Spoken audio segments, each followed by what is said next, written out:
Bonsoir à tous et bienvenue à votre rendez-vous Les Années Folles. Les Années Folles qui aujourd'hui, en ce 16 avril, vous allez comprendre pourquoi rend hommage à Mano Charlemagne.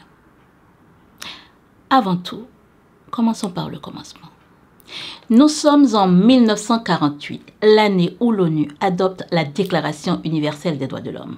Cette déclaration stipule que tous les hommes ont les mêmes droits, quel que soit l'endroit où ils se trouvent sur Terre. Cette même année, à l'hôpital général, naît Joseph Emmanuel Charlemagne. Il ne le sait pas encore, mais il va devenir un farouche opposant à cette organisation. Mais avant tout, cette année-là, il veut croire à la déclaration, puisqu'il vient de naître libre et égal à tous les hommes. Ce jour-là, il a pris au mot les Nations Unies. Mais en grandissant sous le ciel bleu d'Haïti, Mano Charlemagne va se rendre compte que c'est plus facile à écrire cette déclaration. La vivre réellement est une toute autre chose. Il va donc dénoncer et s'opposer à ces faiseurs des droits de l'homme.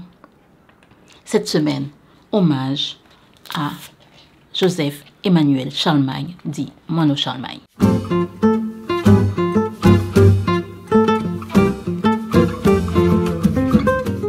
Joseph Emmanuel Charlemagne naît le 14 avril 1948 à Port-au-Prince.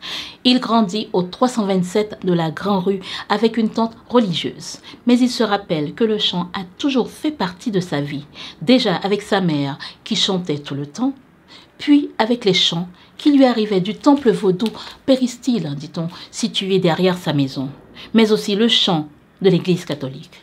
D'ailleurs, il va fréquenter les écoles congréganistes, mais vaut une aversion toute particulière pour ceux-là qui représentent l'autorité religieuse, à savoir les prêtres. Il ne sait pas pourquoi, il l'a dit. Parallèlement, il va développer un amour sans faille pour les chansons interdites, comme les chansons qui lui venaient des bandes raras. Toutes ses compositions sont empreintes de ce son rara. Il l'assume. Il a raconté ça dans le documentaire Conviction réalisé par Franz Voltaire. Et puisqu'il a toujours entendu sa mère chanter Dodolphe Le Gros, ce chanteur des années 40 repris par beaucoup d'artistes, Dodolphe Le Gros sera l'un de ses modèles. Pas que bien entendu. Entre les chants grivois qu'il a entendus et pour lesquels il reçoit pas mal de fessées et le son du jazz des jeunes qui répètent des chansons du terroir comme Aléma ou les Missos, Gérard Duperville, Issa Saé et bien d'autres, Mano Charlemagne ne fera pas vraiment de choix. Avec tout ce qu'il entend comme jeune, il sera l'artiste avec cette façon authentique de chanter. C'est donc imprégné de tous ces chants que Mano Charlemagne va devenir chanteur. Le destin mettra pour cela sur sa route, en plus de son environnement bien rodé, propice à faire éclater son talent, des personnes qui d'une manière ou d'une autre vont faire de lui cet artiste qu'il est. Il va entrer dans le monde des artistes et la première personne, ce sera Marco Gentil, un ami de quartier. Il va l'encourager. Lionel Benjamin, il lui a dit « Reviens ». Je ferai écouter ta chanson, mais pas ici, parce que là où il était, ce n'était pas possible. Richard Brisson, de Radio Haïti Inter, qui, subjugué par la voix des deux compères, je parle de Mano et Marco, et la profondeur de leur texte, l'ami frérot, va leur proposer de former un duo. Et il suggère même le nom. Le nom du duo, ce sera Mano et Marco. Et puis, qui mieux donc pour vous expliquer dans un dialogue l'ami frérot, Mano et Marco. Pour écouter cette chanson, vous pouvez télécharger l'application Haïti Inter. En attendant, on revient à l'histoire de Mano Charlemagne. À 32 ans, Mano Charlemagne, qui aura grandi entre la Grande Rue et Carrefour, va vivre son premier exil.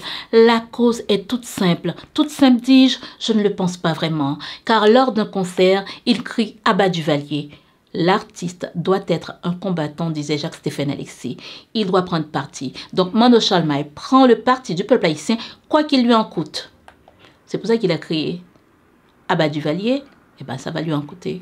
Ça lui coûtera l'exil. Donc il va partir et l'exil va le marquer. Il aura le mal du pays. Car à force de s'en éloigner, il en souffrira. Puisque plusieurs fois il connaîtra l'exil, Mano Charlemagne.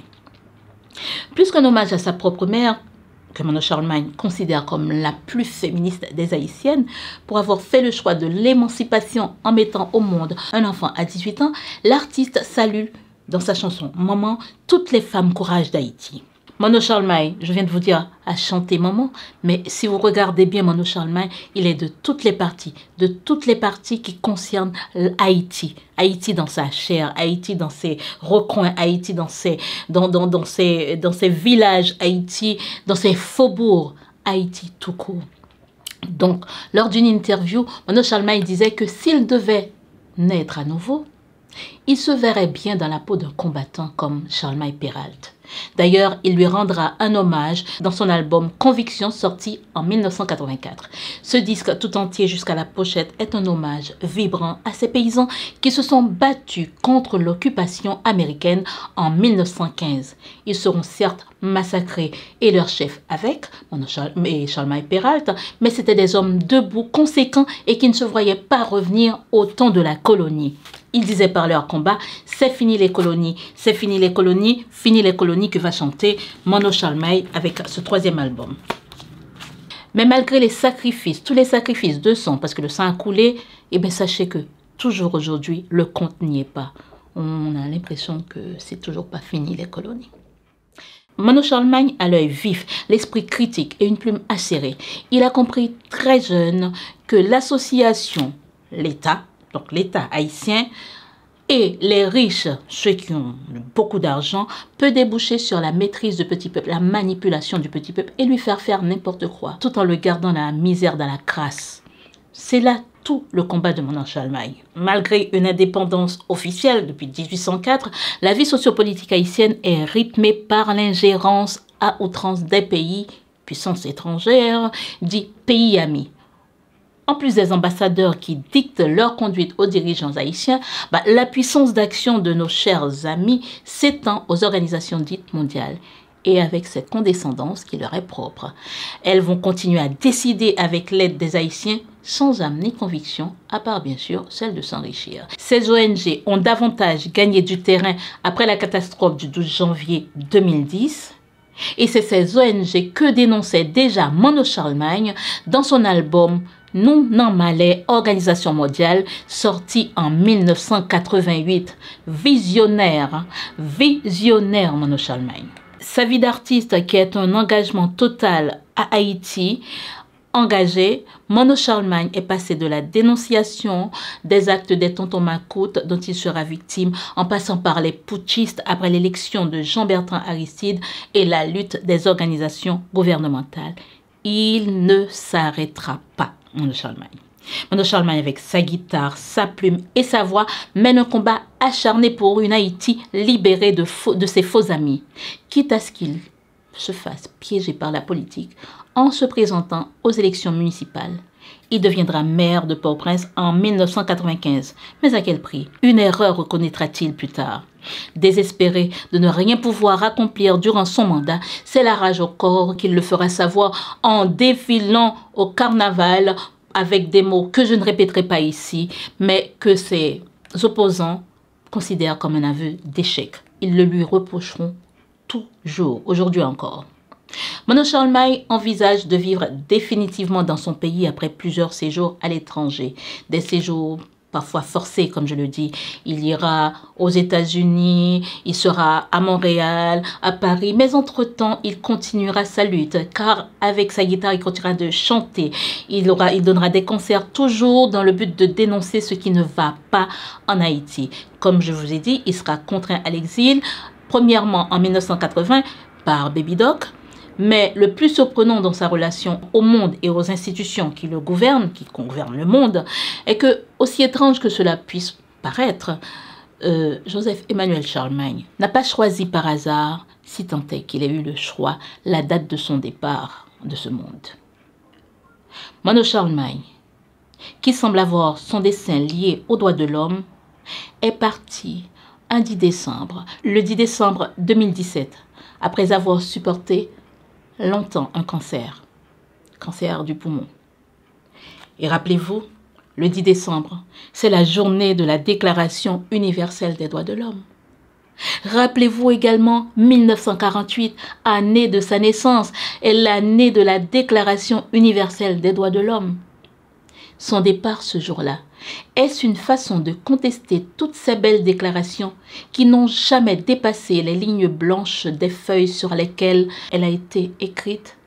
Il n'a jamais été dupe, l'ami Mano. Mano Charlemagne est né le 14 avril 1948.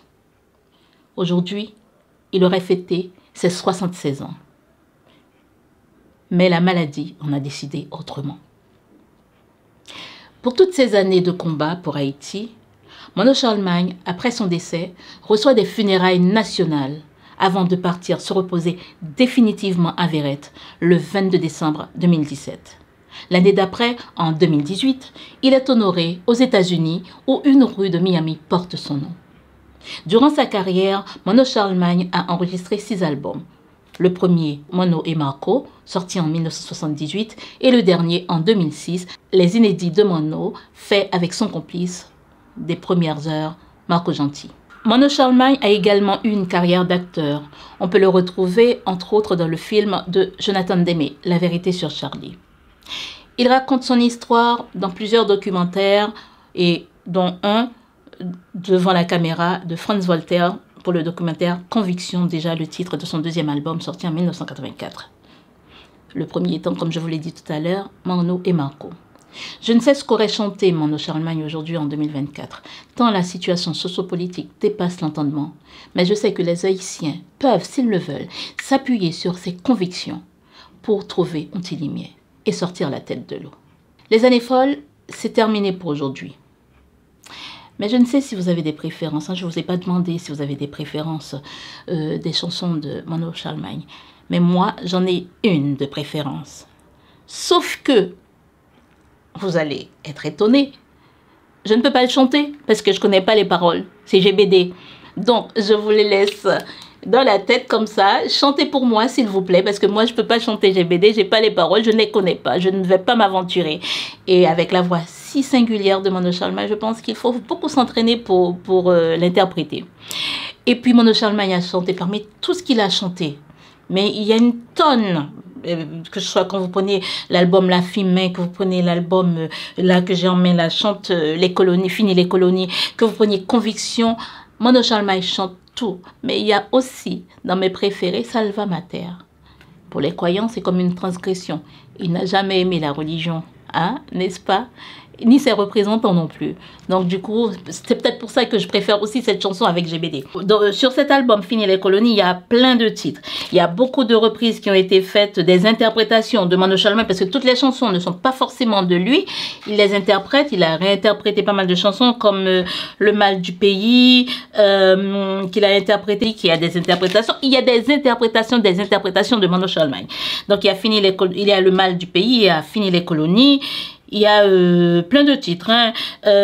Mon frère, il y a quoi d'autre? Bon, Force paysanne. Alors, moi j'ai dit j'aime bien GBD. Bon, Le Mal du Pays, c'est quand on est triste, on a envie de voir Haïti, quand on est très loin, même s'il y a plein d'Haïtiens qui ont envie de partir, qui n'ont pas le mal du pays, au contraire, ils ont la peur du pays.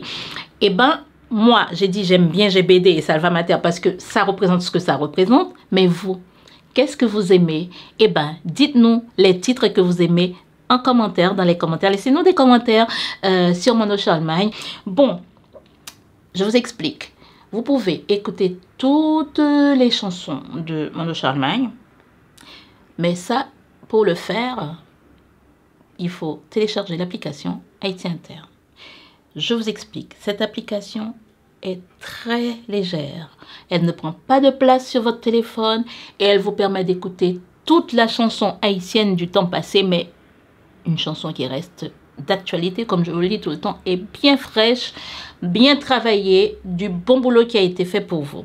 Vous pouvez nous suivre sur tous les réseaux sociaux, Facebook, Twitter, Instagram, TikTok, et surtout, si vous aimez toute la culture haïtienne, recoupant musique, histoire, qu'est-ce que je n'ai pas dit, peinture, tout et tout et tout et tout. Je sais que vous aimez une page d'histoire, je sais que vous aimez les années folles, je sais que vous aimez tout ça. Eh ben, abonnez-vous à cette chaîne. Et puis, préparez-vous pour le magazine. On travaille dur pour vous. Vous pouvez aussi nous soutenir comme bon vous semble, soit sur YouTube avec le bouton merci, soit en allant sur le site haitiinter.com. Faites comme vous voulez. Nous, on continue de travailler pour vous. Je vous dis tout simplement à la semaine prochaine. Au revoir et merci technicien. Mais diable la vini pas parler. La Bible son bagaille qui sacré. Yon bataille qui pas bien réglé. Blanc yo prante, yo bonne Bible à n'accepter. Tendez.